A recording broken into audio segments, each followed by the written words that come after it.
Hey everybody, welcome to Something to Talk About. This is the show where I try to find people with things that they want to talk about. And tonight, I found a good friend of mine, Jay, who has a job that he thought would be a good job for us to talk about. And I totally agreed with him. Jay? Hello, greetings. Hello. How art thou? I art well. What do you do for a living, man? I work for a national courier service. Ooh, a national courier service. That sounds like a fancy way of saying UPS. No, not that scumbaggy. A little more upper No, brow. no brown pants for you? No, blue ones, blue pants. Blue pants. Who wears blue pants? The postal service. The postal service. You're a mail I carrier? am a government employee. Do you carry mail to mailboxes? I carry mail. I carry paper and I put it in boxes. That's what I do for a living. Do you drive a truck? I do drive a little truck with a dumb bird on it. I think it's a bird, right? It's an eagle or something. Yeah. I Yeah, it's don't know. definitely an eagle. it's A fucking pigeon. It's a weird looking stork, man, with a pelican stubby or beak. something. Yeah, they just give us stuff, and because back in the day, it started out when they were delivering babies, the storks, you know. So now, Yeah. So now it's a convert it to stork on paper. them. Yeah. You're just handing out mail and shit. For sure. It's definitely a stork. So yeah, I'm a mailman, and the wonderment, is that a word? Wonderment. Sure, yeah. All right, most people just they get home from work or wherever they do during the day, and there's mail in the box. Yeah, They that's don't- what I do. Most people don't know. They don't even care. I'm like, what the fuck, Capital One? Would you leave me alone? Yeah, you don't blame the freaking little short guy with the blue pants walk. You know. Nah. So he drives in my neighborhood. Yeah, I was gonna say that. Yeah. I don't want to put that out there, but yeah. So I just thought it'd be an interesting topic to get into. Just let people know that the behind the scenes, I guess. So So You- go ahead. what kind of neighborhoods do you work in? I primarily, I actually chose to work. I'm in the inner city. So you walk. I walk, and I deal with how you say? Do it nicely? people leave the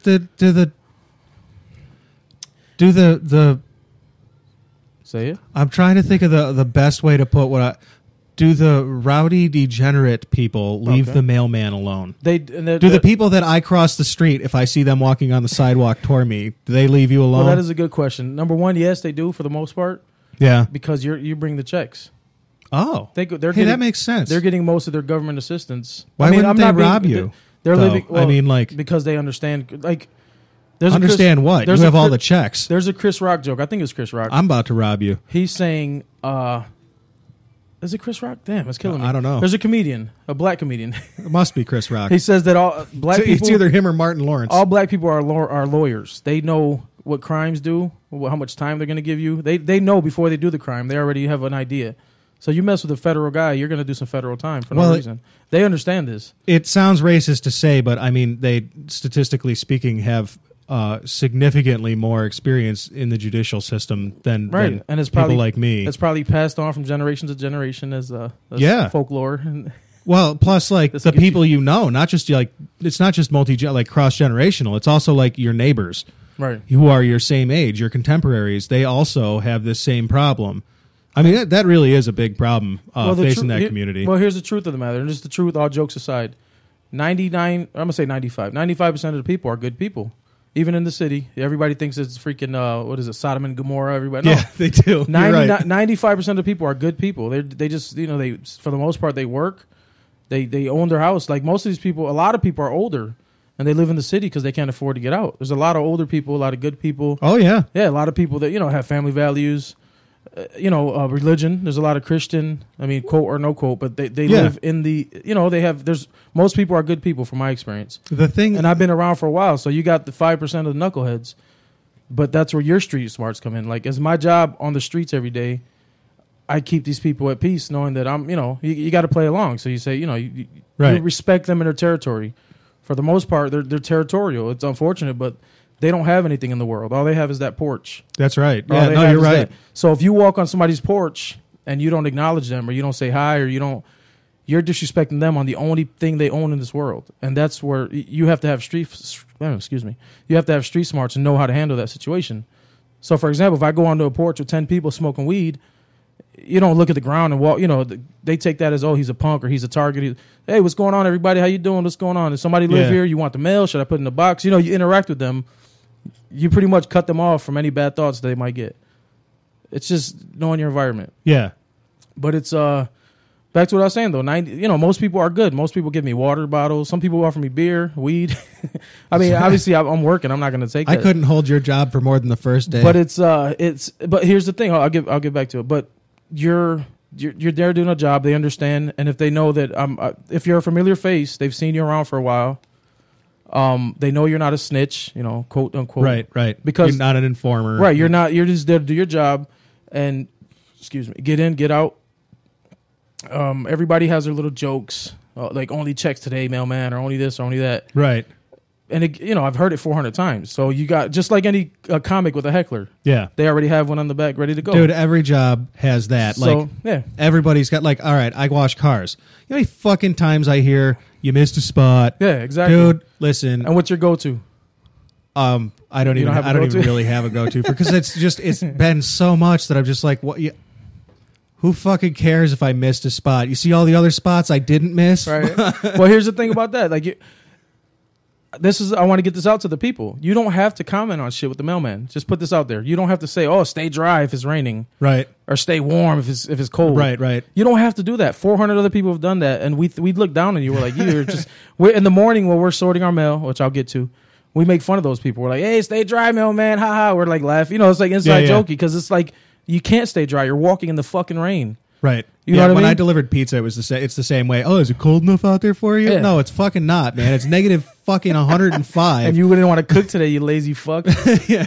No, it's like back to the one only checks today, no bills, and I say, oh yeah, I got your check tomorrow. You got to come back like that, or I'll say something like when they say no bills, I'll say, oh well, when they cut your RG&E, I don't want to hear anything. I make a joke about it. I just make it that way. It just brushes away. You can't disrespect them. Back to what I was saying. No, yeah, you gotta engage and re-engage. But I prefer the inner city because they don't get much. They get honestly, they get a bill here and there, which I don't even know if they get paid. They get a lot of jail mail. They're either sending out jail mail or receiving jail mail. Okay, so it's coming from the jail. It has inmate number. It has the same address. And they get junk mail, which is very limited because these companies, they know when they send out their mailers, they're not going to target this area. What a fucked up situation you've just lighted up for me. Yeah, we don't get any of those things you get in your mail. I don't get any of that shit. I get about an inch of mail for 100 houses. That's beautiful. What a great insight though. You heard it here first, folks. It's a real thing in the city. People's mail isn't credit card applications; it's letters from jail. Oh yeah. Oh, a big percentage would be jail mail. That's fucked up, man. Yeah, there's not much solicitations. The reason for that isn't because those people are inherently bad. No, a lot of. I'm out in the suburbs, dude. I deal with a lot of bigots, who think that how many times have I heard friends of mine have said things to me like, "Oh well, the fucking niggers don't want to work," and I'm like, dude. Who are you talking about? Who doesn't want to? All right, are there some people out there that don't want to work? Yeah, but where are they supposed to work? Well, to clarify what you're saying, that's number one. Where are they supposed to work? But number two is if you think about the circumstance, their parents, their grandparents have been on public assistance. Their parents have been on public assistance, and that's all they see. They don't see anybody else going to the job, and the people they do see going to jobs are McDonald's and shit, minimum wage jobs. Dude, what you're going to aspire for that? So. You get knocked up at 13, 14, you're part of the system, and that's just the way it is. And poor inner city black people, and I imagine it's like all ethnic minorities. But it sounds like we're giving them pity. We're not. This isn't pity. This is just how it really is. It's I can't imagine their world is the same as mine because there's no apartheid for people like me. But here, we have this kind of really, really well hidden. Segregation that still goes on. Well, I don't think it's segregation. It's just, it is segregation though, and here's why. It's not it's not intentional. It is. It was. Here's what happened. All right, to give a little background. So it used to be that you could, as a home seller or as a realtor, you could not sell a house in a white neighborhood to black people. Right. Well, it used to be that way. 50 years ago. But there's still ways to do it. The trouble is, there are still ways to do it nowadays, but it just can't be so it's blatant. Not. You can't be so blatant, but it doesn't matter because by segregating people 50 years ago into housing together amongst a bunch of other poor people, right?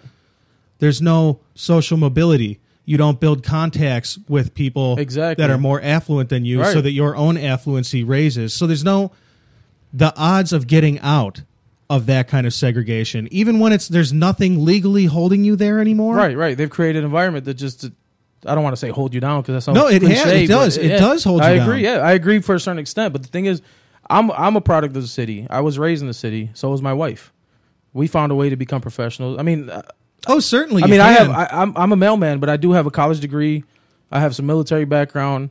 I have some things that a lot, like 99% of the people that I was raised with don't have. So we found a way to get. So you can't at the same time you can't take pity on them, but it is a truth that their situation is fucked. Would you They're, say they're brought up in this situation? That's all they see. They see me doing my job. I'm the only guy they see on a daily basis that has a job. yeah, For a whole block. Right. They see me. I mean, I inspire some young people. I at least once a day, I want to say, or around I know what you mean. There's people asking me, "Oh, are you guys hiring?" Because they see a young minority gentleman, and they actually get a moment of inspire. But do they follow up? I doubt it. But they look and they say, "Oh shit, this guy has a job. It's a decent job. What can I do?" And I give them the spiel, and I say, I make a joke out of that too because, so I say, no felonies. This is what they need to hear. Mm-hmm. It's the truth. Oh yeah, they need So to I know. say no felonies and one drug test. Then they start laughing, and I'm like, yeah, one drug test. no randoms. No, you just That's get the so one. fucking good. Dude, Thank God. most people What if I you get work in an with- accident? No, that's all fucking here. That's all bullshit. Well, no, I- because like I don't. It's not all bullshit. Well, a lot not of at my jobs are job. like No, that. But I- at the post I've office, seen so many people get, in accidents. I've seen so many things happen. That, And they don't do a piss test to after that? known potheads. I mean, there's guys. I used to work with a guy. I used to work in the suburbs. Mhm. I'll get into that, but I used to work in the Burby area. okay, Not whatever. Whatever. Better area, not inner city. yeah, And I seen a truck. I was going to have my lunch. I seen a parked truck in a little alley. So I go to park next to him. I'm like, hey, what's up, man? He's like, what's up? This is a guy who's got 20 years. And I'm a new guy. yeah.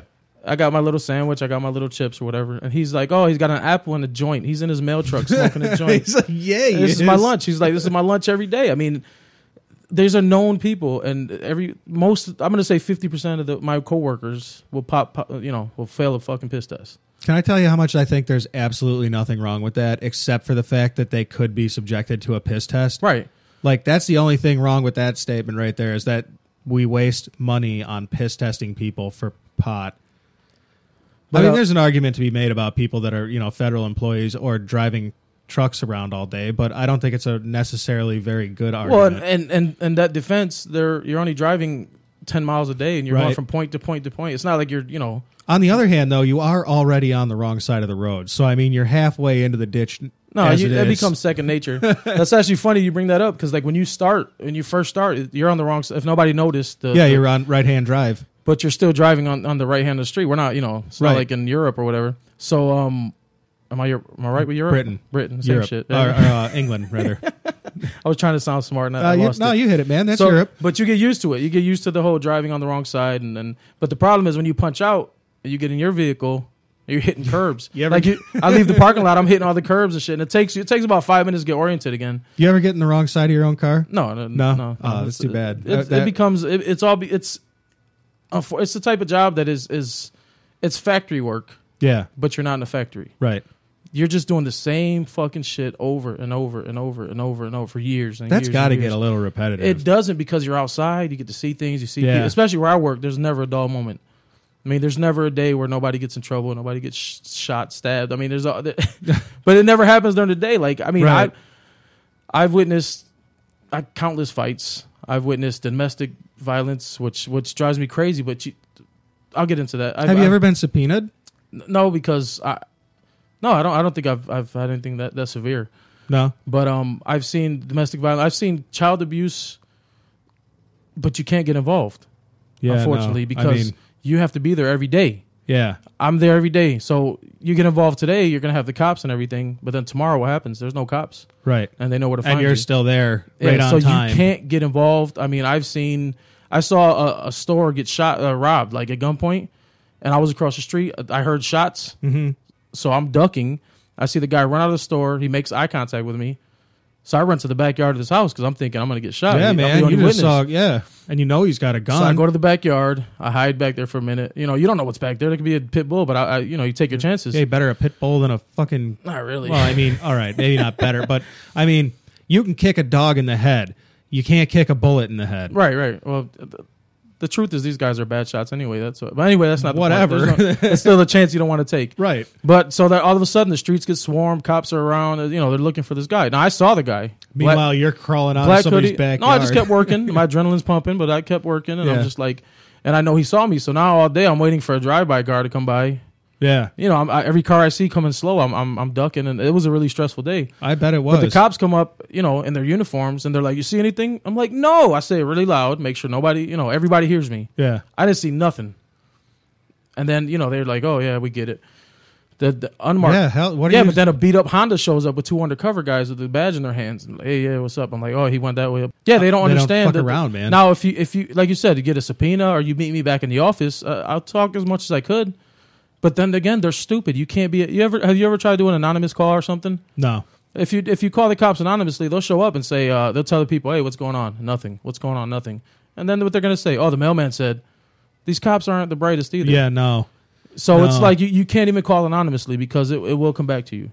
The So trouble is it's not. I don't think it's so much that the cops aren't the brightest, although they're just trying to use the leverage. There are definitely some dim bulbs out there, but they have a job to do that is like so asininely focused that they just can't deviate from getting that job done. And that job is not keeping the streets safe. It's not. That's not what their job is. Their job is to keep bodies in the jails. And that's their job. Right. And they don't give a shit. I mean, it's not like the individual cops don't give a shit. I'm sure the individual cops do give a shit. Right, but the system is police set up right. department as a whole Right, doesn't give a shit. Yeah. They just got to keep bodies in those jails. right. Because those Make jails are money like for those jails. one of the biggest parts of the economy these days. Right, and that goes back to all these you know petty laws and shit that Mhm. we were talking about earlier. Riding bicycles on a sidewalk. I heard in 2010, 22,000 subpoenas for riding a bicycle on the sidewalk in New York City. Wow, Yeah. that's crazy. Yeah. Isn't that fucking Yeah. crazy? Meanwhile, there's 22,000 muggings that are going unsolved. Right, because hey man, here's the thing, man. If I'm a cop, listen, do you want the easy job or the hard job that might kill you? No, Well, I guess I'll take the easy job, right? I'll go write subpoenas to the guys on the fucking bicycles right. on the sidewalk because they aren't going to shoot me. Yeah. Meanwhile, if I go chasing down burglars and shit, all kinds of right now craziness can happen. Yeah. I got a wife and kids at home, man. I can't be getting in a high-speed car chase today. Why don't I just go shake down some young black kids and see what comes loose? Right. You know? Yeah. And that's, unfortunately, that's a lot of how that system works. Yeah. And they don't they're thinking about their job. They're not thinking about our job because tomorrow when nobody's around, Right. we got to be out there. And that's the other thing I tell these new guys. The new guys, these young kids come in. Not that I'm old, but Well, it's got to be hard to when they acclimate come in, yourself when you're oh new. yeah, it's the thing is our job is specifically you're multitasking all day. You're doing 100 things at once. You're trying to carry mail while you can't see, so you got to use your peripheral vision. You got to read numbers while you're walking, while you're looking for dog shit, while you're walking up steps, while you're trying not to fall, while you got there's a lot of little things going on. But that wasn't my point. Oh, the young kids, the new kids. I tell them don't go fucking around with these chicks, because they're new, they got their jobs and. All the like chicks, the chicks on the route? Yeah, don't go have a sex. No, They're like, oh, don't no. do that. And the one guy, oh yeah, I got these guys. Oh man, I got this chick. I'm like, listen to me. When things go south, they will know where to find you. Yeah, They will know how to find you. right. You can't get away from them. Or like, And not only that, they could. just They the know you have a awkwardness. job, so they can get it. They're trying to get impregnated. If you Right. mess with you. So there's just a whole bunch of dimensions of shit you do not want to deal with. I mean, that's my big advice to these young kids. it's hard advice to take, I think. It is, but I mean, when I first started, they was, hey mailman, you want to come in for some water? You want to come inside? They're blatantly hitting on you, and it's like, I don't think my wife would appreciate that. That was my line. Right. I said, I'd love to, but I don't think my wife, and they start laughing, and now everything's cool. Yeah, you know? that's the most friendly kind of disarming line you can get. But It's yeah, like, but- I would, but my wife would not be happy about So that. it's just, and the truth of the matter, you have to be crazy to do this job. That's Yeah. the other thing. People don't they say going postal and all this shit, but it's more like we're all crazy just doing it. Anybody who works for the post office, you're already off-centered. Nobody is just a regular fucking, because who wants to walk around in the rain, snow, with a smile on your face. Most people quit. They It's just the hire. same. That's delivery in general, I think. Yeah, but I think ours is a little But more. I mean, 'cause like we're post actually- office is, very repetitive. out of an delivery. 8-hour day, I'm literally about 6 hours, maybe 7 hours walking. Yeah. So there's no cover, there's no heat, there's no air conditioning, there's no shade. I mean, you're out there. Like, there's a difference between delivering a pizza, like you said earlier. You're getting in and out of your car for the most part. But Well, there's on the not, other hand, you're spending a lot of time in a hot ass pizzeria. Oh, I that's mean, true, you yeah. ever been in a cold pizzeria? No. Not in the summer, you haven't. Not in the winter either, probably. No, they got big ovens and shit, I mean, that job in particular comes with a lot of weird, things that people don't realize. Right. But it also comes with the great perk of driving around in my car all day and tips. I mean, for me, it was very lucrative. There were people that it wasn't so lucrative for, but a lot of that had to do because, like, you get good shifts based on your work ethic, and I have a strong work ethic, whereas some people that do the job of pizza delivery, not exactly the most industrious people out there. But it's like you with your post office people. There is a type of person Yeah, crazy. that, a little And that's crazy. the thing. We're all crazy. I include myself. I mean, you Sure. have to be off center to do what we do day in, day out. It's not. It seems easy. Most people see their mailman for 3 minutes while he's on the street. Right. But you don't realize nowadays the environment is like we have about averaging 900 houses deliveries per route. That's a lot of freaking houses. That is a lot of houses. That's average. Some How of them many have streets 1,000. is Some, that? it depends on the route. I mean, my particular route probably has, I'm going to say 18 streets. And this is, the 8-hour day. And then they stack on like there's an overtime list, people that want overtime, Mm-hmm. and there's people that just want to work 8 hours. So they have people that, if there's a vacant route, like if somebody's on vacation or somebody calls in sick, they don't have extra people anymore. They short staff us on purpose. Yeah. And that's a whole different, the whole fucking Why do they do that? Just budgetary reasons? It's not. That's how they call it disguise budgetary but reasons. It's just there's conspiracies everywhere. I mean, there's a conspiracy that the Republicans are trying to privatize, so they're trying to bust up our unions. That's and not a trying to- conspiracy. Well, I don't have. I any mean, facts. it is a conspiracy because they are conspiring to do that, but Right. it's not like fucking ancient aliens conspiracy. Like, So yeah. that's a real thing that's happening. So so they're trying to bust them up. Bust the unions up so they can privatize the post office. Yeah. There's I don't remember the original question, but I don't either. Now you got me going. You got me like I'm primed and ready You're to ready to rock. go about that. I am so ready to go about that because like the short staffing. oh, go ahead then. And If you were able to get back there, go The ahead. the other stuff is that they say it saves hours because if instead of bringing somebody in for 8 hours, theoretically, if they cut that route up into hour chunks and give them out, they're saving hours because now they don't have to pay for breaks and lunch. So Oh yeah, okay. so out of an 8-hour day, it's only really 7 hours and 15 minutes or whatever and combine that by however many routes or whatever. postal workers there are Right. in So the country. well, it's done by zip code. Everything is broken down by zip code. So like my zip code is only 7 people. 'Cause Yeah, but it's that just- strategy isn't just like right. It's not Nationwide. just reserved to your.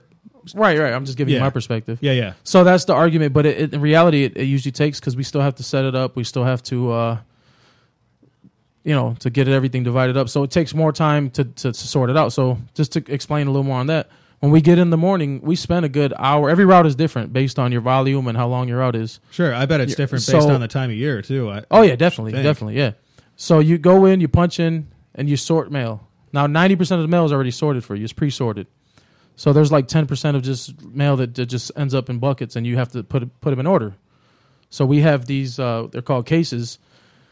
It's like 3 walls. Think of standing in like a little closet with 3 walls, Okay. and your back is open, obviously. And Yeah. there's a slot for every house on your route. A little slot, and there's an address. It's in the walking order of your route. So you just sit there for about an hour and just sort the shit. Yeah. And so that takes time. Now, if somebody is a vacant route, now somebody has to set that other job up still. So it still takes the same amount of 8 hours or 8 hours plus. Instead of just bringing somebody in to work, they rather try to chop it up and Yeah. make. So that's why your mailman shows up at 6, 7 o'clock sometimes because they have to do their whole route, which is an 8-hour route, and then they still have to do another 2 hours on a different route. Oh, because it got split out. So Okay. yeah, so I it's see. like people get mad. You were off. I didn't get my mail till 6 yesterday. I'm like, yeah, but it's a whole different, it's not just some guy doing my route. A lot of print companies. Don't they have to pay? They don't have to pay those employees overtime, don't they? Oh, yeah, definitely. Yeah. It's forced overtime for How the hell is that saving anybody anything? Exactly. No, and the thing is, they have these guys that have 30 years, and they max out at, what's the max? Max pay is, I think, $55,000 now. Max base pay. For delivery. Yeah, for when you I think you max out at 12 years or 14 years or something. You max out your hourly. Yeah. But the thing is, overtime is abundant. It? No, but there's guys that make $90,000 just on overtime. Okay. There's 80,000, 90,000. Like, I'm not an overtime guy. I just want to do my 40 hours and go home. Yeah. But they can force it upon you. I don't mean. I want to be clear. I don't mean 55,000 is like so little. It's just like what I mean is for that being the max. Right, but that's so little is what I meant. Is what I meant by that's it. Yeah, no, definitely. But the overtime is almost guaranteed because they're short staffing us. They're this or that. So like, for somebody not on the list, you could easily make 30,000 more on overtime throughout the year. Yeah. So it's like, I mean, some guys almost make 90 just soaking it up 6 days a week, 10 hours a day. We have union contracts, so like, obviously overtime is included. Mm-hmm. But if you go over 10 hours, it's double time. Good. It should be. And then if you come in on your day off, obviously it's 8 hours time and a half. Your day off. Yeah. And if you go over those 8 hours, then it's all double time. The whole thing? The 2 hours or 3 hours extra, after. Yeah, whatever so it's over. But it's a good chunk. It's a nice $300-$400 day. I mean, if you play your cards right. Right. So it's a system set up, but then to get on the union, like, do I even want to go into this? Maybe, but I would like you to. I would really like to talk about a union. Our union is let me get back up. My theory on the union, through my experience, I don't have any knowledge. I don't research. I'm not political at all. As you know, I'm not really political. But the way it seems, me neither. Ever in the post office, it seems like the union and management, they're at war always. They should be. And the pendulum is always swinging. And that should be. So who has the most? So right now, when I started over 7 years ago, the union had the power. And it was like, we don't work in the dark. We don't work. There was rules that were for our safety. Yeah. And now it's to the point where we do whatever the fuck. I mean, the contract doesn't even matter anymore. The rules are broken daily. And it seems like the union just fights the cookie cutter fights, the easy fights. But when it comes to the big fights, like we have scans. There's 15 random mailboxes that have scan points on them that we have to scan throughout the day. That's how they keep track of us. Okay. This has been going on for years. It used to be 9, now it's 15. So that's how they keep track of our intervals and that's how you get written up. Like, why did this interval take you 10 minutes longer than it did yesterday? Okay. I mean, they want to get every second out of you. Why wouldn't they just put tracking devices on the truck? That's what happened. Oh, because you're walking. Well, what happened in the past year or two, they came out with the shittiest GPS. It's a flip cell phone with the GPS. And it syncs up to our scanner. So it's a GPS pretty much on your body all day. Okay. Now, the union had some balls. They would have said, hey, now that we have this GPS, no more scans. You have tracking on him all day long, right? Right. No, we still have the 15 scans along with the GPS unit. They don't fight they fight the cookie cutter easy fights. What is the problem with still having to? I'm not sure I'm picking. Well, I don't have a problem, but the thing is, why do we have to bother with all these scans? Just why we're getting written up. There's penalties for these scans. Oh, I see. Meanwhile, you have a GPS tracking my every move for the whole day. So you're being troubled by a redundancy. Yeah, it's a redundancy and is inefficient on their part. And I mean, back in the day when they had 300 stops in their routes, yeah, people would have 2-hour lunches and go bang Susie up the block and hang behind this building for an hour and take a nap. But nowadays, there's no time. We're working. They've been consolidating routes for 10 years. How often are you in contact with your union head? We have access to him, but it seems like it doesn't matter. Can you define access to him? We have the phone number. We have we can call them at any time. We have answer his phone? President, vice president. Yeah, but we get it's all political shit. I know. That's why I'm asking. Is like. It almost seems like one of those uncles that hey uncle, and you talk to him and it's like yeah, and nothing ever happens. And then nothing happens. Yeah, so but that's the local. I don't know how the national, if it's any better. It's probably about the same. So I would I would say that it's probably about the same. Unions have been really emasculated in the past 30 years, and it's probably one of the worst things that we've let happen to us. And we all got tricked into thinking that unions were a problem, especially here in this town, where You ever hear a Kodak employee talk about how it used to be back in the day? Oh, dude, it was great. I worked, 6 hours and got paid for 12, 18 hours, and I got all this vacation, and my pension was going to be sweet. And then they went out of business because their union overplayed their hand. But it's not just the union overplayed its hand, it's that management didn't do a good job of negotiating. And that's the part of the story that's been left off the table, is like everybody thinks that the unions got greedy in places like Xerox and Kodak and Chevrolet and General Motors as a whole. Everybody likes to look at the unions and say, oh, those people got greedy.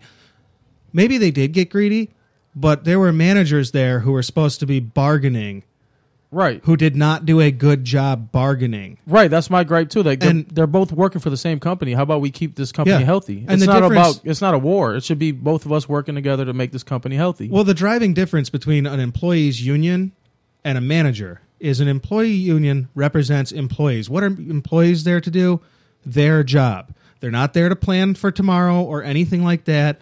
They're not there to consider the company's overall welfare. They're there to do their job and maximize their earning. Right. So when they sit down at the union table, that's what they're thinking of. What's a manager's job?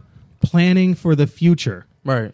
That means maintaining solvency, and they didn't do that. They didn't sit down at the union table. The managers didn't sit down at the union tables. So they're both fucked up, right?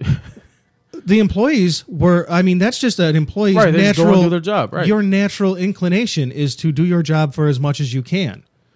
The managers did not do a good job of deciding what is as much as they can. Right. I don't know why that is. I don't know what happened to management in the 80s and 90s of big corporations, but something happened, and they just stopped negotiating properly. Right. And now everybody thinks the unions are greedy, so we hate unions. Unions represent workers, dude. Who's not a worker? I'm a worker. Exactly. Yeah. I would kill for a union in my industry. I mean, I do pretty good, but I know a lot of people who do what I do that do not do pretty good. Right. The kids at Delta Sonic, they should be in a union with people like me. Yeah. Because, if you're doing... They don't do quite the same job I do, but they are capable of doing the job I do.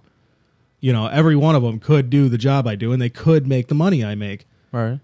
But they don't because they work for mega corporation Delta Sonic. And they're expendable as hell. They're super expendable because they all do one job. They're right. specialists. They get the fuck out of here. I'll get somebody else got to 8 more people polish ready. windows. Right. Especially in this job market. Yep. So your union guy is accessible, but doesn't seem very responsive. From my point of view, yeah, I don't want to speak for. I mean, because other people have gotten fired, and and to get their jobs back. I mean, they're good for that. It's pretty much. I don't want to say impossible, but it's very hard to get fired from my job. Yeah, you have to do the same. That's why there's no accountability for the most part. Like you can, as long as you don't do the same dumb shit for the 5 times in the same 3 months. I mean, it's really hard to get fired, short of stealing stuff or threatening somebody. I mean, we've had people get fired for accidents. A buddy of mine got in an accident, or some lady lost her leg, and he hit a car that was eating a red light. He hit the car. The car hit the lady. She lost. So he didn't even hit the lady. The other car. What did he rear end somebody? He kind of fishtailed it. He hit the back bumper while it was speeding through a light. The car was pointing. After he hit it, was pointing toward the curb. It hit a lady. She lost her leg. So she got money, X amount. I don't know how much, but he got fired. The union got him his job back a year later. But it was not his fault? Not his fault, but in our job, it's always our fault. Sure. Every accident is avoidable, which is wrong by definition because accidents happen. Yeah. Sporadically. You don't plan an accident. I mean... No, as somebody who's been in an accident that was like a freak accident, shit happens. Shit happens. Sometimes shit happens. If you compound it, like you spend 6 hours, just to make it easy, 6 hours a day driving that dumb little truck. Yeah. Oh, your probability. That's what I'm saying. 6 hours a day, 5 days a week. You multiply that by 10 years, you got some hours. Yeah. I mean, we could figure it out, but I'm not going to. Especially being that you're an obstruction on the road. Like, by default, a postal truck. People look around you. Is an obstruction on the road. Yeah. They're on the shoulder. Yeah. You got to pass them. You got to in and like if streets you move like at the my wrong street, time, yeah. If you move at the wrong time, or even when a post office truck is in traffic, it's still an obstruction to traffic because they're big and boxy and you can't see through them and they're loud. Well, not only that, you're taking the asshole aspect out of it. Like, people drive like assholes because they want to cut you off. Like, at a four-way stop, they'll always cut us off. Oh, hell yeah, man. I don't want to be behind no at fucking a red light, man. a green, yellow light, we're getting... I mean, things happen because people are trying to beat us to the light. And I understand that. Yeah. So I actually yield every right away. There's never a time... That's probably the move. There's never a time where I'm trying to be aggressive or what is it, defensive? Is that the right term? Aggressive is okay. It works. I just chill and go. I get paid by the hour, so I just take my time. But salary. It's a salary position. Oh, it's an hourly. Oh, you said you do get paid. It's hourly. That's just the yeah, base. because obviously you overtime. Yeah, that's the base. Max. What I was talking about, but more or less. But I got thrown off. I'm sorry. No, it's all right. So you must see some shit. Oh my god, I've like I said, I've seen people getting hit. I've seen accidents. I've been first responder to things. How about some good? You see some good shit ever? I mean, I've seen sex. I've go. heard sex. Cool. You go onto a porch and you hear somebody getting slammed on the couch and you're like, nice. And you just stand there for a minute, take my headphones off. You got to bask in the moment, Again, I delivered pizza. Yeah, you do got. Yeah, or you see that? Just gotta. There's something about that situation that just makes you be like, man, it's good to be a living, breathing animal. You see things that you shouldn't see. You see, naked chicks. You got a certified letter. You knock at the door. She comes to the door. I mean, I've had countless. I've seen many a boob. Sweet. I mean, not to be perverted about it. It just shit happens. So, like, I'm for one example, I'm waiting. I'm taking a break. We get 2 10-minute breaks. So if you see a mailman park somewhere, don't call. The people like to call because they think their tax dollars pays for our salary, which it doesn't. Some people are idiots. We're fully funded by our stamps you're completely and self-funded. our boxes and our horrible customer service. We're funded by that. But it always used to make me so pissed off when you heard people talk about, the post office is insolvent. They're not making money. We make so much money. You're like one of the best run things in the government. Like, this is something that's really started to drive me nuts lately. Is you hear people say, the government can't do any fucking thing right. Are you kidding me? Have you seen the post office? Have you seen Medicaid? That shit works great. For 50 cents. I don't even know what a stamp costs, so that's crazy, but I don't. Well, I mean, come on. Do you really feel like you have to pay for mail? I don't. No, I guess. I don't know. Yeah, I mean. No, we don't get anything. We don't get any discounts. We don't get any freebies. We don't what get the shit. fuck could you possibly have to mail that you couldn't just drop off? And here's the other thing. People think that I can buy them stamps or whatever. Like, I work the same hours as the window. When I get back, the window's closed. I don't have any freebies, But my point is, like you were saying about the efficiency. For 50 cents, you can send a letter from here to California. Yeah. Try driving that shit. How much is that going to cost you? Well, it's probably about 53 cents, I'm thinking. It's very efficient. I feel. I think it's a good service. And we don't fuck up as much as people think.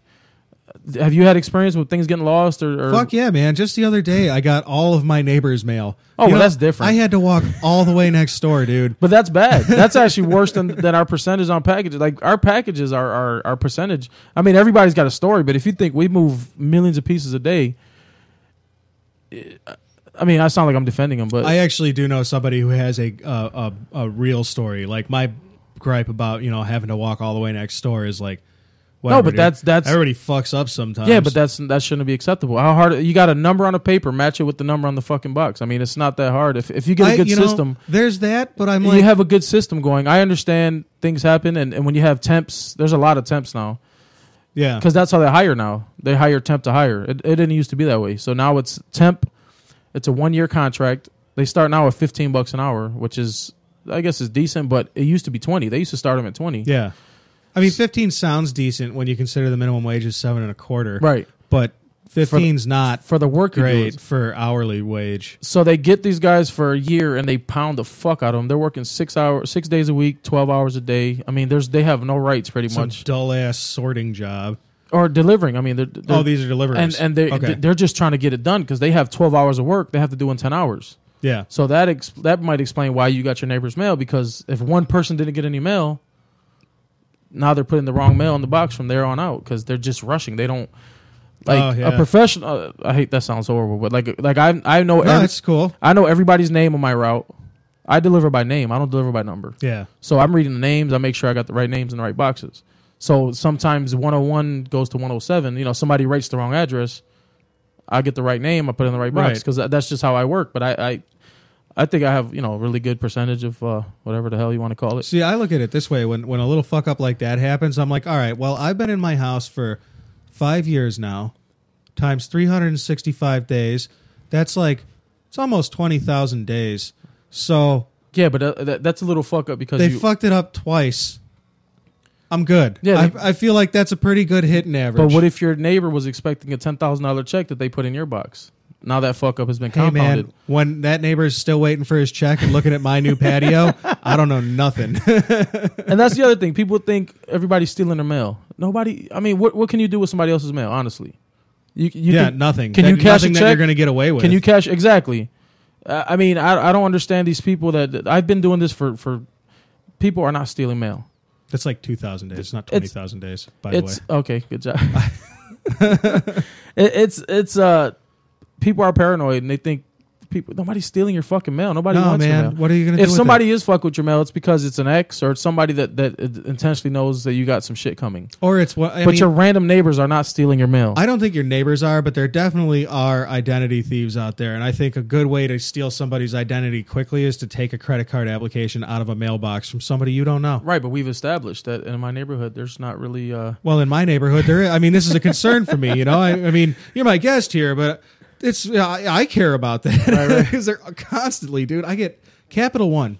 Yeah, I get them too. I'm Every on the burbs. goddamn I'm out in the day. burbs. I live out in the. I hate my bills just like everybody else, but you got to pay them as part of life. I don't hate my man. I look at my bills. There was a time I hated my bills. I just hate. They never stop. But when I started being able to be on time with them, Oh right, yeah. I just stopped hating them then because I was like, man, this is no big deal, Because in my 20s and shit, it was like Right, you're trying to hustle skipping to a get $100 stone, to man. get it- Exactly. right, It to was- get a cell phone paid, to get rent paid, to get food. Yeah. Oh, I was robbing Peter to pay Paul every Yeah. month because I knew Peter would wait 3 months. But at the end of 3 months, I better have Paul paid up because now it's Paul's turn to Right. wait while I pay Peter for 3 months. So you're juggling Peter and Paul's balls, pretty much. Pretty much. All right. Pretty much. All right. I'm glad we established. Yeah. Yeah. But nowadays, and thank God for the good fortune. I've gotten into during the country's economic downturn. I happened to move into a good place of employment, and have since been able to maintain that level of employment. And so it's not like bills aren't ever a problem, but it's never like, oh my God, they're going to shut me off. Yeah, no, but they just in general suck. That's what I was saying. They do suck. Yeah, we could handle. I mean, my wife has she's a professional. She has a good, we have 2 incomes, so it's not even. Yeah. Definitely, but they still suck. I think that we might be rarities in our class for being able to Have a to have, retirement, both have life insurance, have your bills paid, Right. have Exactly, a mortgage. yeah. It's nowadays that's really rare. like a lot of people our age, because we're pretty contemporary age. I'm 33. You're what? 31. 30. Well, yeah. So we're about the same age, and I seem to be in the same income bracket. I'm thinking, and it's so unusual I think for people our age to not be crushed by debt. Right. And I mean, And I have debt. I got some debt. I have but college it's, loans. It's all manageable. Right. It's not it's a good place to be. It feels good. All right. I hear people talk to me about, because I work at a dealership, so I get the ins and outs of the car dealership thing, and I hear people talk to me about how they want to lease a car, and I'm like, are you fucking stupid? Right. You're renting a car for 3 years. Yeah, you're paying a monthly fee, which is less than the fee of ownership, but you're still But it's paying not a enough monthly less. fee to not own a car. Right. At the end of the lease, now you have, if you want to keep it, you have to pay another. $10,000 Right, or so it's- so, yeah. that you're going to finance. So your 3-year lease just turned into an 8-year car mortgage. With the loan. What the Not hell? loan, you're pretty much renting a vehicle. Yeah, I understand. And it's those. I mean, that's not totally bad for people who want to get a new car every couple of years. I mean, I guess I get it. I think it's idiot. I mean, all right, if you know every 3, 4, 5 years you're going to get a new car. I mean, see, I think that mentality is idiotic I do too, because but I understand. I do understand it. I definitely do understand it, but I want people to change the way they think about that kind of thing. Think of all the things you could do with $30,000. You're going to go and get a new truck every 3 years with that kind of money? That's true. What the fuck? You could buy a rental property for that. Right. Then you could have an income Or instead you of can pay an half outgo. your mortgage off. I mean, there's so much. Yeah. There's a lot you can do. And think about what you could do if you didn't have to pay a mortgage. All right. What? You get a new BMW every 3 years. Yeah, exactly. Then you could afford to get a new car. Or, hey, you could invest or just save. If you can't figure out how to invest, you could just save and retire. Right. Because that's going to be a nice thing to be able to do that I think a lot of people in our age bracket are probably not doing a good job of preparing for. I know that I'm not doing an adequate job for it, but I have a plan. And I think that puts me in a minority. Well, thanks to my government job, we have great. You do. Our retirement. You actually do. I mean, yeah. my shit is. But it's I not can't just even that it's a complain. government job; it's that it's a union job. Well, it's so you union, have but somebody it's- fighting for you to keep those. But it's. I mean, it grows. I mean, every time I get a statement, I'm amazed, and I mean, I'm contributing, but they also do matching, which can go away. I understand that. For now, they do. What do they match? They do 5% matching. Oh my God, that's So free if you money. if you put in 10%, you're getting fucking 15%. 15%, yeah. on your money that and they have we have advisors, financial advisors that take care of, like, we have access to them. They're part of it on the website. We have Man, good for you. That's terrific. It's I mean, I'm not knocking it, but like I said, it can all go away too. It's just like everything else. Hey man, but- it could all go away, but like even at the least you cash got it value. now. And I'm young. I mean, I still got 30 years to go. I'm not even, Right. So I mean, it could potentially, if all goes well, I could be okay when I retire. Would be, and my wife has a equally good job. Is that a good sentence? Equally good, it seems equally to be. well I job, don't see equally anything- okay. No, definitely not equally well So- job. It's definitely not good. So I mean, we should be. I mean, if all things fall where they're supposed to fall, we should be all set when we're old and fucking decrepit. Can I ask you for my own curiosity? What does your wife do? I'll tell you off the record. This. Okay, Yeah, cool, fair enough. Yeah, I don't like to talk about the sex industry or anything like. All right, understand. Got it. Cool. Can I have her number? Not for me, for a friend, obviously. But like back to just something else I had on my mind that I don't want Sure. to forget. The problem also with the post office is the weird mismanagement of things, but it's the management, the upper management. No, I'm good. The upper management, you fail up. The people who can't do the job, they become supervisors, and then the shitty supervisors become managers. And I mean, it's like you're working, because if you think about it, it's a service industry. There's no education required. There's no, I mean, to get in. Maybe that's what happened to the managers at GM and Kodak too. So Maybe the they problem just is, failed up and as well. I'm not saying that education is necessary, but I think having a diploma just proves that you have a little more capability than some guy. It is bullshit, it's a scam, but at the end of the day, I don't think it's a scam. I don't know. I think it is. I have my degree, and I don't want to say I regret it, but it does nothing for me right now. And it's You got a degree? I have a computer science degree with a business administration minor from SUNY Brockport. Hey, good for you, man. But I'm going to sell it. I'm going to find somebody with my name and sell it. I'm about to change my name. you know anybody who's got a degree in name changing? But it's like the dummies move up, Yeah. and now they're running it, and they're running it.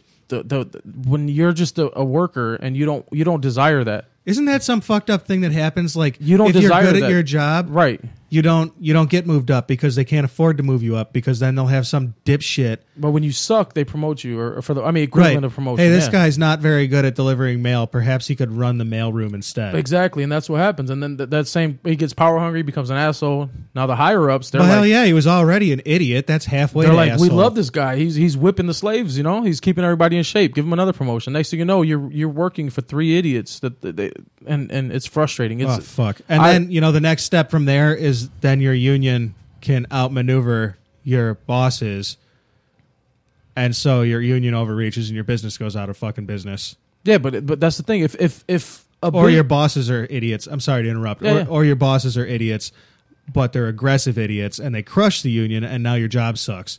right. You still have it, but now it sucks. That's what's happening now. I believe with the power shift that I was talking about earlier. It feels like they can't get enough work out of us. They're squeezing and they're trying to get 10 hours of work out of 8 hours every day.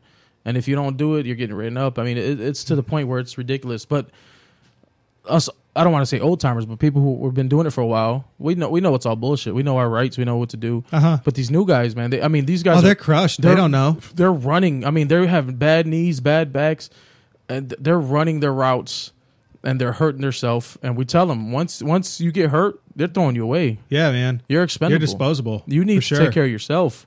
And most of these 9 out of 10 don't listen, and they're doing a route and a half for free every day. And it's Why do you think that is?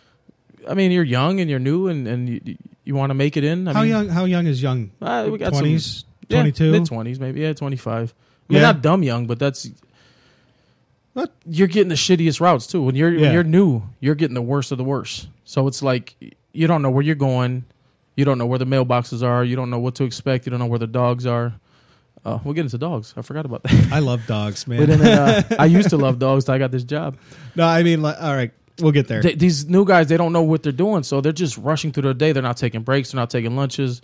And then the management sees, oh, he finished a half hour early today. We're going to give him another half hour. Oh, so now that's your quota. So now he gets another yeah. half an hour, and then he gets that half hour, and then he crushes that, and then here's an hour, and here's the next thing you know, the guy's working 2 routes in a 10-hour day, and he did it to himself, but it's And he's become such a pivotal employee in that position that they can't afford to move him up, and then based on his ambition. yeah. But the thing, it's not ambition; it's more fear. And then the problem is, once these guys get a more permanent position, they don't want to. They can't work. They can't constantly work at that level for that long. So they get a permanent spot. They slow down a little bit. Now all of a sudden they're targets. They're now not it looks working. like Now they're shitheads. assholes. Yeah, and it happens time and time again. And we try to tell these guys, and it's just the new guys, and they're just trying to make the name for themselves. I mean, we all been there. My first year I ran too, but it wasn't as crazy back then. there's an adage in the automotive industry and most handy industries that might apply here in a different way. We say work smarter, not harder. Right. Mechanics say that, and what they mean is use the best tool for the job or do it the most efficient way. But in your industry, it sounds like what that might mean is pace yourself. That's exactly what it means. I mean, it's not even pace yourself, because that kind of sounds like, drag your feet or no. But pace yourself This doesn't means- mean drag your feet. This means you punch in, you work at a constant rate, yeah. you walk at a constant pace. Nothing ridiculous. It doesn't have to be You slow take and your steady. breaks and lunch. It can just be steady. And you punch out. I mean, sometimes, I'm going to blow your mind here. Ready? Do it. I'm ready. There's a concept in the post office that is fucking foreign to any other job in the world. It is called undertime. What's that? Exactly. That's what I didn't understand for 6 months of my career. So overtime, we all know, if you work overtime, You make more money. you're doing more work, more money. Yeah. Undertime is the opposite. It's more work, same amount of money. Oh, this is what you get for hustling. So let me more or less. So let me explain. Like, I'll give you an example. Like, let's say you have a route, and for an 8-hour day, because everything is calculated. I mean, they have metrics on everything. Oh, sure. They've been doing it long enough. So They're better. So let's say for an 8-hour day, you have 1,000 pieces of mail, right? That's just a simple example. That's not true at all. Sure. I mean, you usually yeah. get 20,000, but I'm just saying for the example. So you get 1,000 pieces of mail. Now you come in on Tuesday, you have 500 pieces of mail. They're going to argue you don't have a full 8-hour day. You with me? Yeah. So they'll give you an extra hour on a different route to compensate for that. And that's going to fill in your 8-hour day. So you're, in essence, So you still got to do your whole you're route. doing the whole route and another hour. Plus, because it doesn't really matter if every house on the street has 5 envelopes or 1 envelope, you still got to go to every house I on love the that street. you said that. That's amazing that you understand the concept and you're not even in. I'm pretty And good these- at enumerations. It's just common sense. Yeah. Not to belittle, not to take it away from you, but these You can't take it away. It's mine. the supervisors and the manager, they pretend like that's a foreign language. Like, no, you have less mail. Like, if you have 2 yeah, pieces, no, retard. I still have the same number of boxes. exactly, Yeah. and it just that's the daily struggle, and they're always trying to calculate a way how to squeeze 15 minutes out of you and 30 minutes out of you, and that's the daily struggle with idiots running the fucking. Warehouse work is a lot like that too, where Yeah. because I've done that kind of work too, and that's shipping, so it's similar to delivery, but it's like there's just this high level of I used to work. All right, I used to work at Palmer's, a local. You know where Yeah, Palmer's food is. Yeah. I used to work there. I used to work in the freezer, and Was it cold enough for you? Yes, it was. I loved it, dude. I loved it. I put on my fucking freezer suit, went in there. I was in there for 8 hours a day. Nobody comes in and fucks with you. It's too fucking cold for everybody, Did you man. steal any frozen burgers or ice cream or anything? Nope, not burgers, but all right. So Statute of limitations. because keep it's in mind. I'm not concerned about it anyway. Jesus Christ, I'm if they're gonna joking. come after me, I'm gonna start naming names. Copping a deal, bitch. So you would you would drop, say, a nice fancy pie from 60 feet in the air out of the top of the warehouse there, and hey, that's damaged. So, you got to throw it out, Oh, okay, I right? got I mean, you. you Yeah, can't right. be the Mario's Via Abruzzi doesn't want some mashed up, mangled, super fancy creme de la creme pie. Okay, I got you. So you you'd be you're creating your Oops. own dented cans. Yeah. Pretty much. Dude, I was working at that place. This is the most workplace catastrophe that's ever happened to me. I was a forklift operator when I needed, I was certified to operate a forklift. And I was pretty good at it, but everybody that uses a forklift, eventually you're going to drop something. Right, or slam through a wall or something. So they kept their somebody did that. Yeah, it wasn't sure. me. I can imagine that has to happen often. They ended up putting a door there after the wall was gone. They put a big fucking steel door. So they kept their fries down the hardest aisle to get down and operate a forklift in. And they kept them at the very top, which is 5 stories, maybe 4 stories. It's tall. It's really high. So you're sitting on the ground, operating a forklift, looking up, trying to get these fries off. Now, have you ever seen a pallet of French fries? Yeah. It's 72 cases, 30-pound cases apiece of French fries. Bricks, bricks. Yeah, it's tall. It's taller than I am. And man, I got hung up on something, and I was almost off of it, and I just watched these fries. They start teetering, and you just see, how you can see it right before it happens. You're like, oh, yep, nope, that's going, and then it just rained French fry boxes down on me.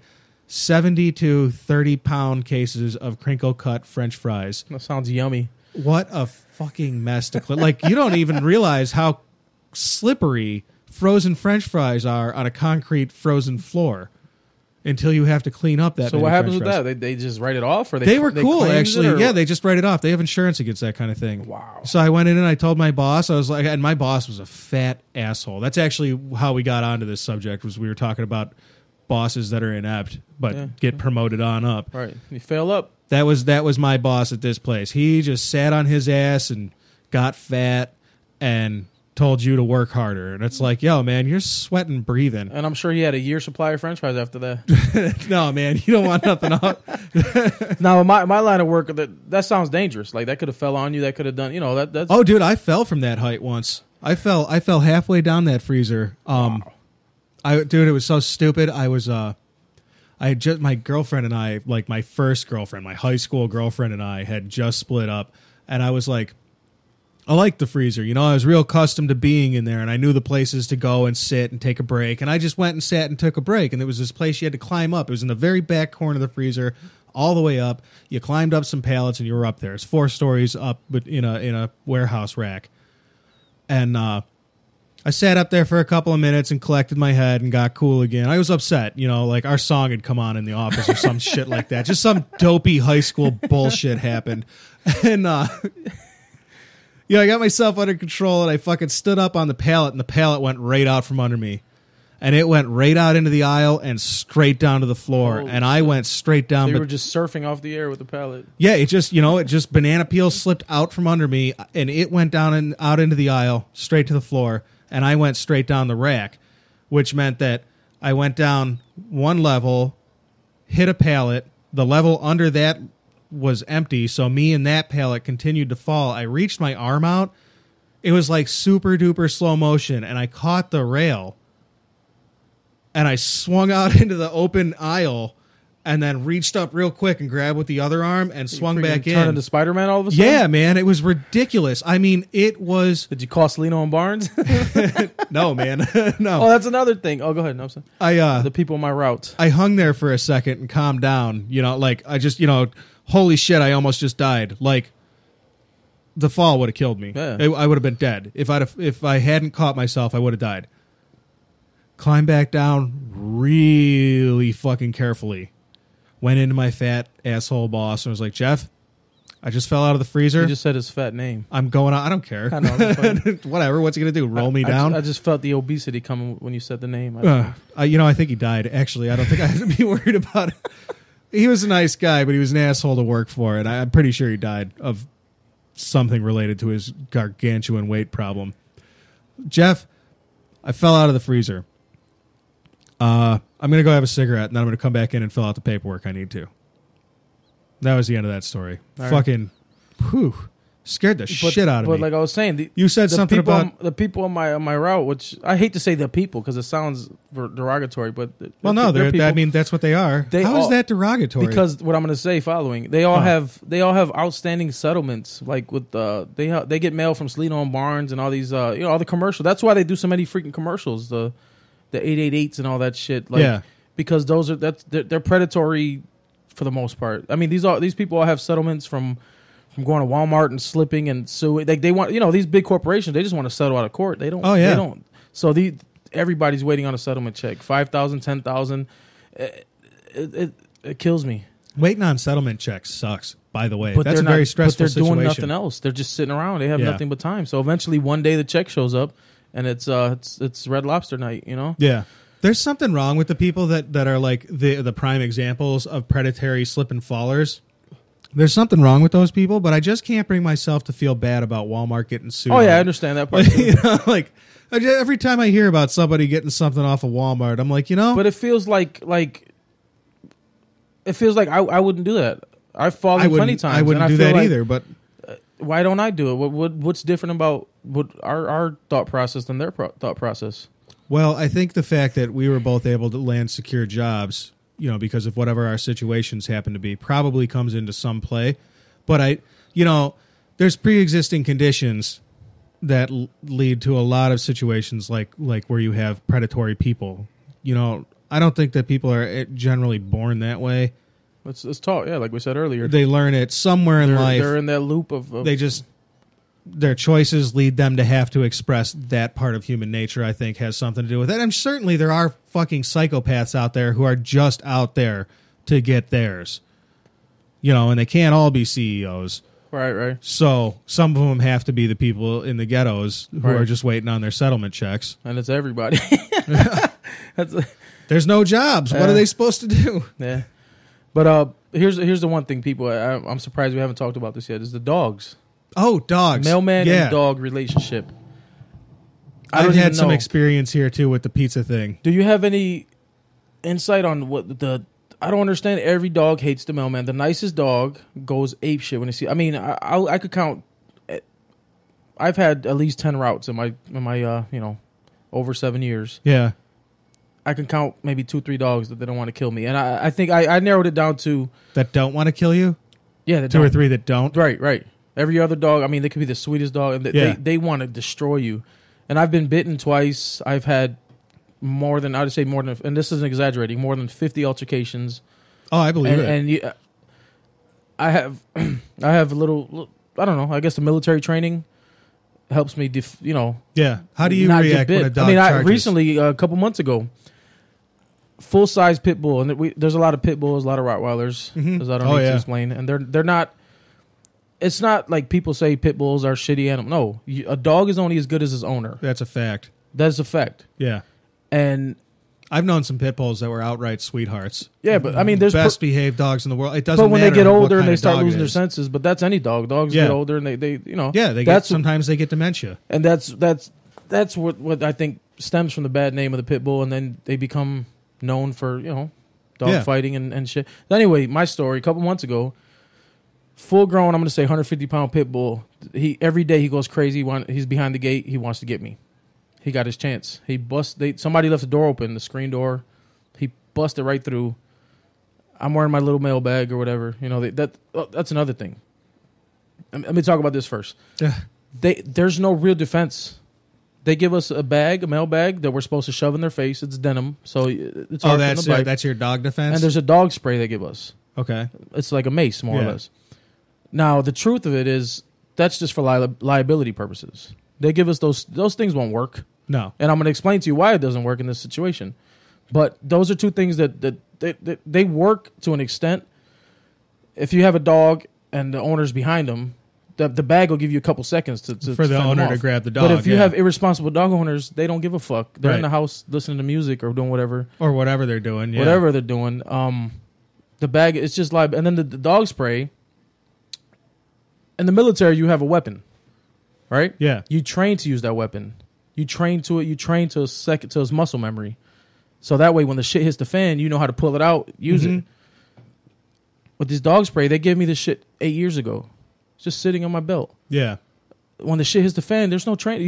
Are you going to think to use it? You're not, and you're going to fumble around. And are you going to have it facing the right way? You're going to fumble around like an asshole trying to get it. You're not trained to use this thing. So, right. So from my point of view, that's an insurance thing that they give to us as to say, release all liability. We gave them something to protect itself. Yeah. Right? You agree? Yeah. Oh yeah. Because those two things are in real life. I mean, realistically, they should give us a shield and a fucking a sword on our back.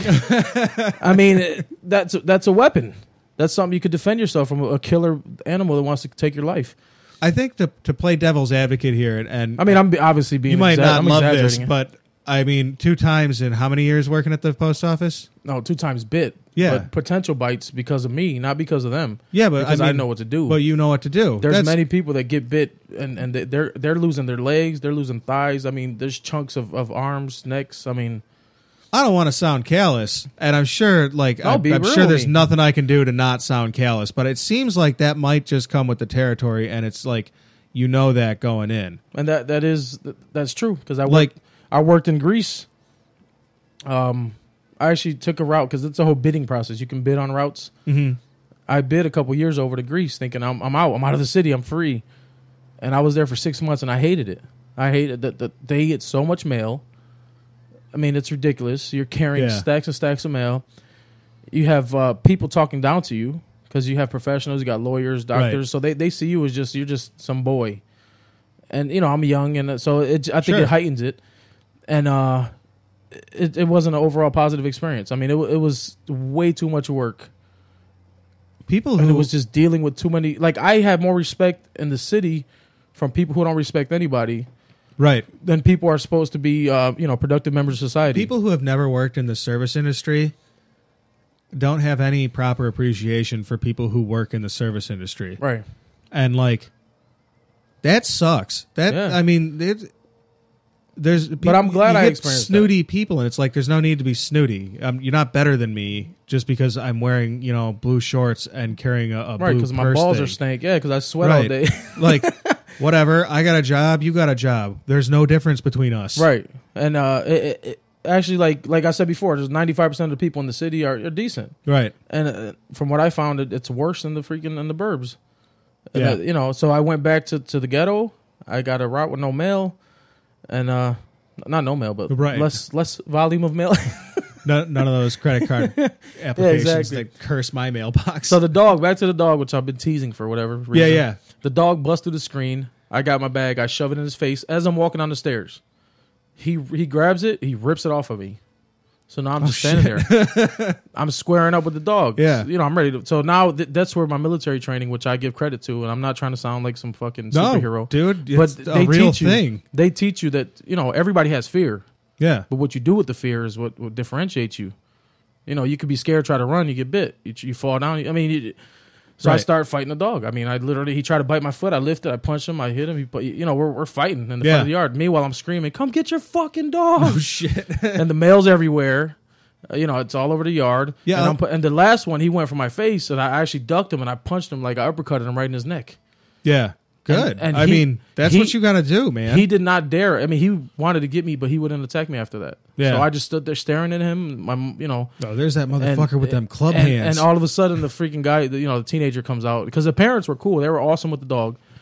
The teenager was home a half a day of school or something, and they just fucked it all up. So, but that situation could have ended so bad. I could have fell down the stairs. He could have got me. I mean, who knows what could have happened, but that is a daily struggle, the mailman and the fucking dogs. A lot of people lose their heads when they confront a dog or any confrontation, but dogs especially, are pretty common. Right, and your first instinct is to run. And that's the last thing you do to a dog. Because, you need to assert some authority. Automatically, they want to chase you. My first thing to do, if it's not, that dog wanted me for years. Yeah. He had a shot and he went for it.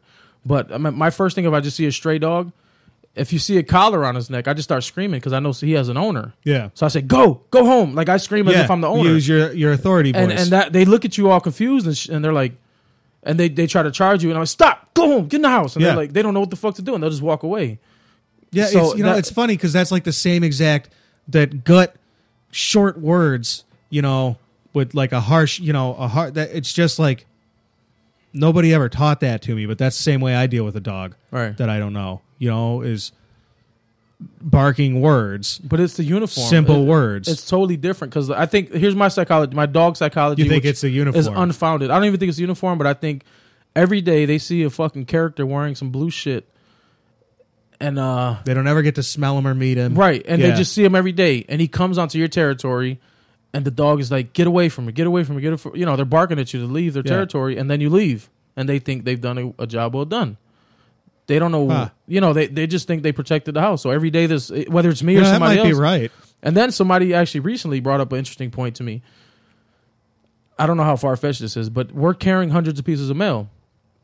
All those are from different places. They probably all have different smells. The dog probably smells 100 different things when you get on the porch. You know what I mean? Like it could be. I know they Oh, have yeah. sensitive smelling, and they smell my swamp ass. Well, mixed what with they all- smell most of all is like not what home smells like. right, and it's more of a defense thing, and I think what we represent to them is just like the boogeyman. Like we're the fucking boogeyman, and they see us every day. Oh yeah.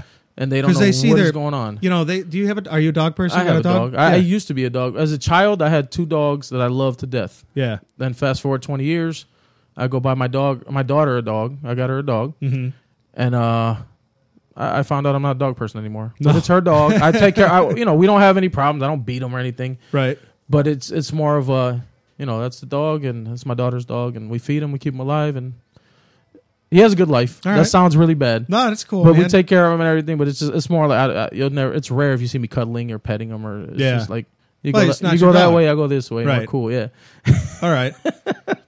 And maybe the job has me a little, little I can off see. Yeah, put you with get a little dogs. gun shy. Yeah. Yeah, for sure. I wasn't a dog person, man. I mean, I when I was a kid, I had dogs, but then like my whole 20s, I was like, man, I don't. Yeah.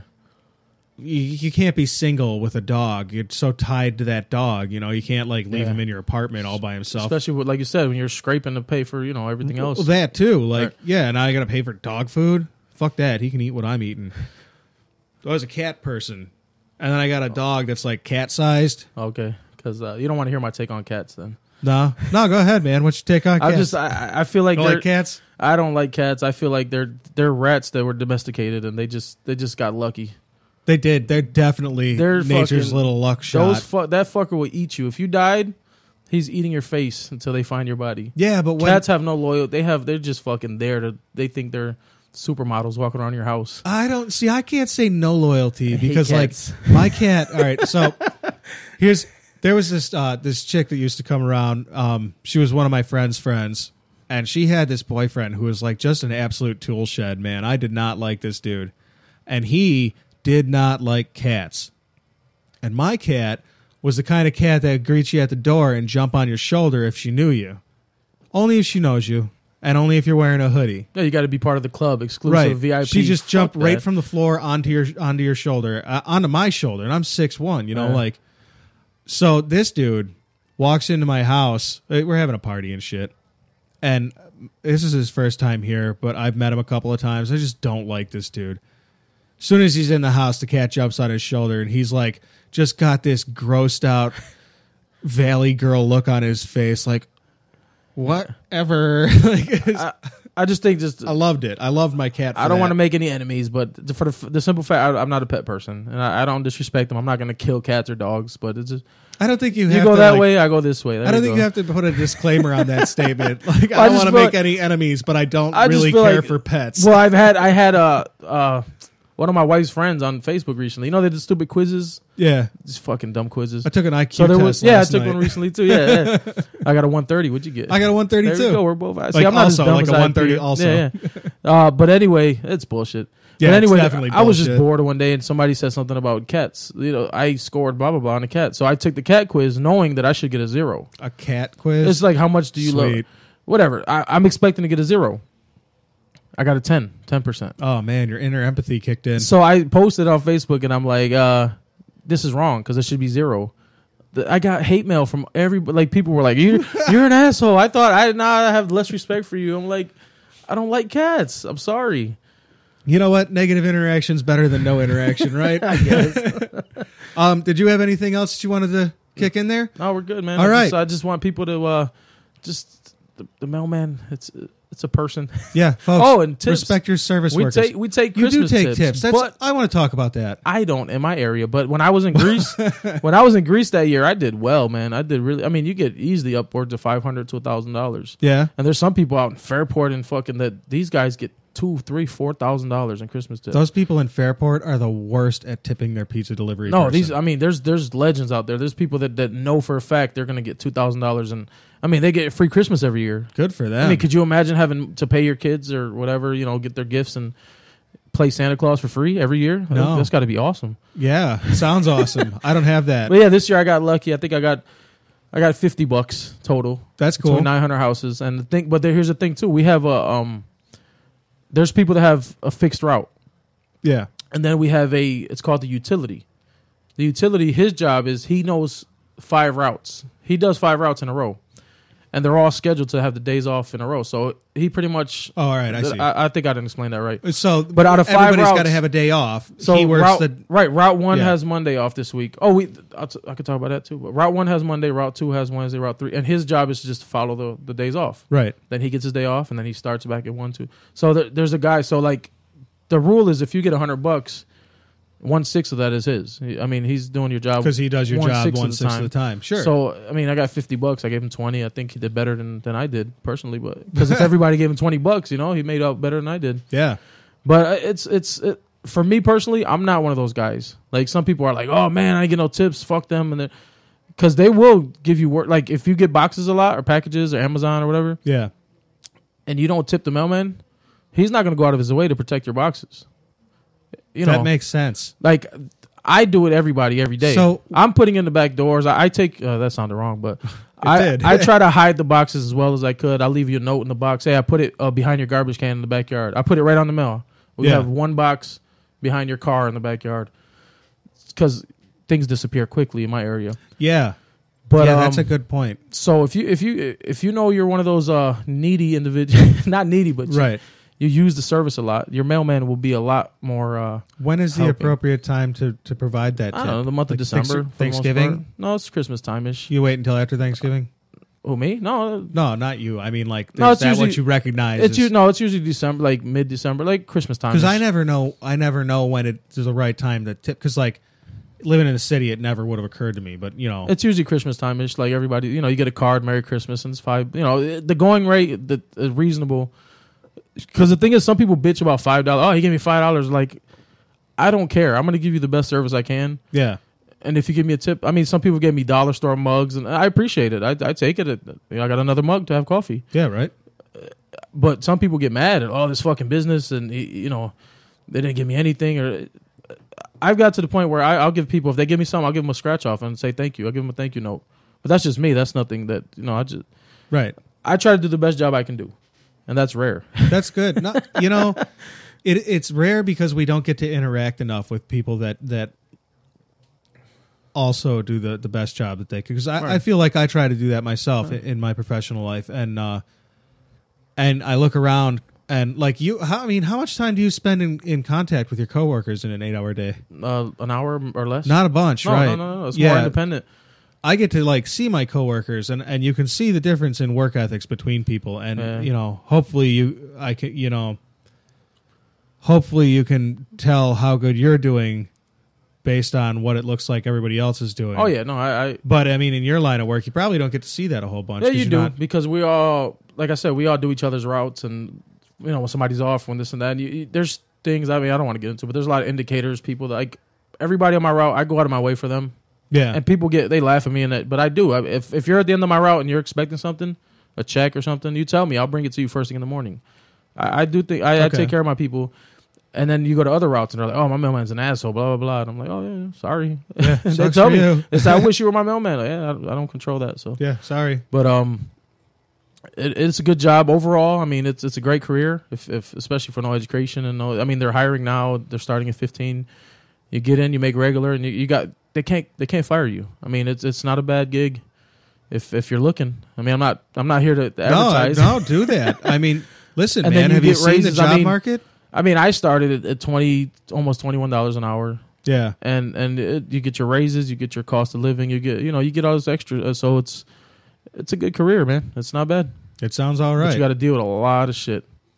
Everybody does. Right, that's your what I shit, say. I mean, your shit is like, dogs and shit. And bad knees and Yeah. fucking ankles. And that's another I thing. mean, that's a bunch of shit. Yeah, the weather and the walking is a thing. But, Yeah. like, every job's got its shit. right. Pros and cons. This one's got some pros to match the cons, it sounds like. If it wasn't, what I always say, if it wasn't, damn, I don't even know what I was saying. If it was, if it was fun, it would be called fun. Right. It's called work for a reason. Yeah. You got to do your work and fucking I like that. That's very simple. If it was fun, it'd be called fun. right. But it's not. That's It's called great. work. That's terrific. All right. Thank you so much for coming on tonight, man. I really enjoyed our conversation. I would like to have you back on again. I hope this went well. Like tomorrow. How's tomorrow? Tomorrow's horrible. All right. I'm- Maybe some other time. I'm married with children. Yeah, no doubt. I'm busy. Maybe in about a month or so we'll do this again. I'm in, man. I'm All definitely right, cool. anytime. Right on. Yes, sir. Folks, I'm Stacy Coughlin.